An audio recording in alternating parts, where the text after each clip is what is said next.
कर्नाटक के शहर हुबली में सीएनजी गैस की शदीद बुहरान ने मामूलात जिंदगी को मुतासिर कर दिया है। सप्लाई में कमी के बाद कम अज कम 4 सीएनजी फ्यूल स्टेशन बंद कर दिए गए, जिससे हजारों ऑटो रिक्शा ड्राइवरों को मुश्किलात का सामना है, क्योंकि वो अपनी रोजी रोटी के लिए ज्यादातर सीएनजी पर इन्हिसार करते हैं।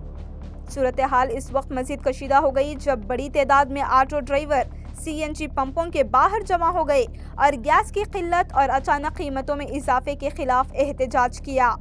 एहतजाज के दौरान ड्राइवरों ने पंप मालकान और मुताल्लिका हुक्काम के खिलाफ नारेबाजी की और नाक़िस मनसूबाबंदी और मालूमात की कमी पर नाराजगी जाहिर की।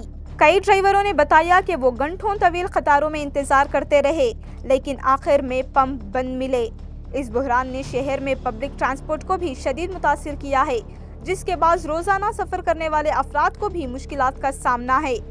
मुजाहिरीन ने कर्नाटक हुकूमत से फौरी मुदाखलत का मुतालिबा किया है और कहा है कि सीएनजी सप्लाई बहाल की जाए, कीमतों को काबू में रखा जाए और आइंदा इस तरह की सूरत हाल से बचने के लिए इक़दाम किए जाएं।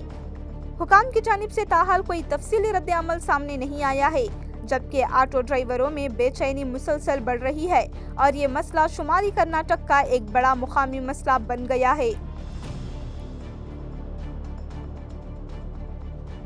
ಹುಬ್ಬಳ್ಳಿ ಧಾರವಾಡ ಅವಳಿ ನಗರದಲ್ಲಿ 25,000 ರಿಕ್ಷಾ ಚಾಲಕರಿದ್ದೇವೆ। ಇವತ್ತು ಹುಬ್ಬಳ್ಳಿ ನಗರದಲ್ಲಿ ಇರುವಂತ 11 LPG ಪಂಪ್ಗಳು, 4 CNG ಪಂಪ್ಗಳು, ಅದರಲ್ಲಿ LPG ಪಂಪ್ಗಳು 4 ರಿಂದ 5 ಪಂಪ್ಗಳು ಬಂದಾಗಿದ್ದಾವೆ।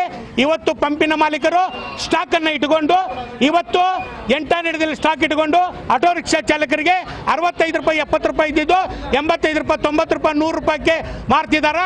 ಹಾಗಾಗಿ ಇವತ್ತು ಆಟೋ ರಿಕ್ಷಾ ಚಾಲಕರು ಆತಂಕಗೊಂಡು ನಮಗೆ LPG ಸಿಗ್ತೈತೋ ಇಲ್ಲೋ ಅನ್ನೋಂಥ ಕಾರಣದಿಂದ ಇವತ್ತು ಈ ಪಂಪ್ನಲ್ಲಿ ನೂರಾರು ರಿಕ್ಷಾಗಳು ಇವತ್ತು ಪಾಳ್ಯದಲ್ಲಿ ನಿಂತುಕೊಂಡು LPG ಪಂಪ್ ಹಾಕಿಸ್ತಿದ್ದಾರೆ। LPGಯಲ್ಲಿ ಇವತ್ತು 80 ರೂಪಾಯಿ ಇದ್ದಿದ್ದು 90 ರೂಪಾಯಿ ಇದ್ದಿದ್ದು 100 ರೂಪಾಯಿ ಹೋಗಿದೆ। ಹಾಗಾಗಿ ಇವತ್ತು ಜಿಲ್ಲಾಡಳಿತ ಇವತ್ತು ಆಗಾರ ಖಾತೆ ಇಲಾಖೆ, ಪೊಲೀಸ್ ಇಲಾಖೆ ಇವ್ರ ಮೇಲೆ ತನಿಖೆ ಮಾಡಿ ಸೂಕ್ತ ಆಟೋ ರಿಕ್ಷಾ ಚಾಲಕರಿಗೆ ನ್ಯಾಯ ಕೊಡಿಸಬೇಕು। ಆಟೋ ರಿಕ್ಷಾ ಚಾಲಕರು ಬೆಳಗಿಂದ ರಾತ್ರಿವರೆಗೆ 400-500 ರೂಪಾಯಿ ದುಡ್ಕೊಂಡು ಜೀವನ ಮಾಡುವಂಥ ಚಾಲಕರು ಇಲ್ಲಿ LPG ಪಂಪಿನ ಮಾಲೀಕರು ಸ್ಟಾಕ್ ಅನ್ನು LPG ಇಟ್ಕೊಂಡು ಇವತ್ತು 65 ರೂಪಾಯಿ ಇದ್ದಿದ್ದು 100 ರೂಪಾಯಿ ಮಟ್ಟಿಗೆ ಮಾರ್ತಿದ್ದಾರೆ। ಇವ್ರ ಮೇಲೆ ಸೂಕ್ತ ಕ್ರಮ ತಗೋಬೇಕು, ಆಟೋ ಚಾಲಕರಿಗೆ ನ್ಯಾಯ ಕೊಡಿಸಬೇಕಂತ ಮಾಧ್ಯಮಕ್ಕೆ ವಿನಂತಿ ಮಾಡ್ತಾರೆ। ಬೇರೆ ದೇಶಗಳೇ ಇರಾನ್, ಇಸ್ರೇಲ್, ಅಮೆರಿಕ ಇನ್ನಿತರ ಹೊರದೇಶಗಳಲ್ಲಿ ಏನು ಇವತ್ತು ಯುದ್ಧ ನಡೀತಾ ಇದೆ, ಈ ಒಂದು ಯುದ್ಧ ನೆಪ ಇಟ್ಕೊಂಡು ಇವತ್ತು 32 ದಿನ ಆಯಿತು। ಈ ಒಂದು 32 ದಿನ ಕಳೆದರೂ ಕೂಡ ಇವತ್ತು ರಾಜ್ಯದಲ್ಲಿ ಗ್ಯಾಸ್ ಪೂರೈಕೆ ಸಿಗ್ತಾ ಇಲ್ಲ, ಗ್ಯಾಸ್ ಪೂರೈಕೆ ಆಗ್ತಾ ಇಲ್ಲ। LPG ಗ್ಯಾಸ್ ಯಾಕಪ್ಪ ಅಂತಂದರೆ ಇವತ್ತು LPG ಗ್ಯಾಸ್ ಪಂಪಿನ ಮಾಲೀಕರು ಏನು ಮಾಡ್ತಾ ಇದ್ದಾರೆ ಅಂದರೆ ಆಟೋ ರಿಕ್ಷಾ ಚಾಲಕರನ್ನ ಹಗಲು ದರೋಡೆ ಮಾಡ್ತಾ ಇದ್ದಾರೆ, ಹಗಲು ಸುಲಿಗೆಯನ್ನು ಇವತ್ತು ಮಾಡುವಂಥ ಕೆಲಸ ಇವತ್ತು LPG ಗ್ಯಾಸ್ ಪಂಪಿನ ಮಾಲೀಕರು ಮಾಡ್ತಾ ಇದ್ದಾರೆ।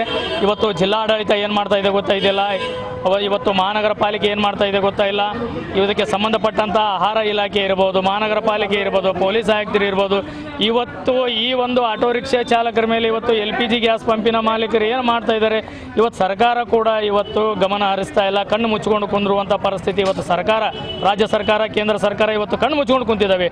ಇದೇನಾದರೂ ಮುಂದುವರಿ ಇದೇ ರೀತಿ ಆತಂದರೆ ಇವತ್ತು ನಾವು ಹುಬ್ಬಳ್ಳಿ ನಗರದಲ್ಲಿ ಇವತ್ತು ನೋಡ್ತಾ ಇರ್ಬೋದು, ಹುಬ್ಬಳ್ಳಿ ಧಾರವಾಡ ಹುಳಿ ನಗರದಲ್ಲಿ 25,000ಕ್ಕಿಂತ ಹೆಚ್ಚು ಆಟೋ ರಿಕ್ಷಾ ಚಾಲಕರಿದ್ದೇವೆ, ರಾಜ್ಯದಲ್ಲಿ 10 ಲಕ್ಷಕ್ಕಿಂತ ಹೆಚ್ಚು ಆಟೋ ರಿಕ್ಷಾ ಚಾಲಕರಿದ್ದೇವೆ।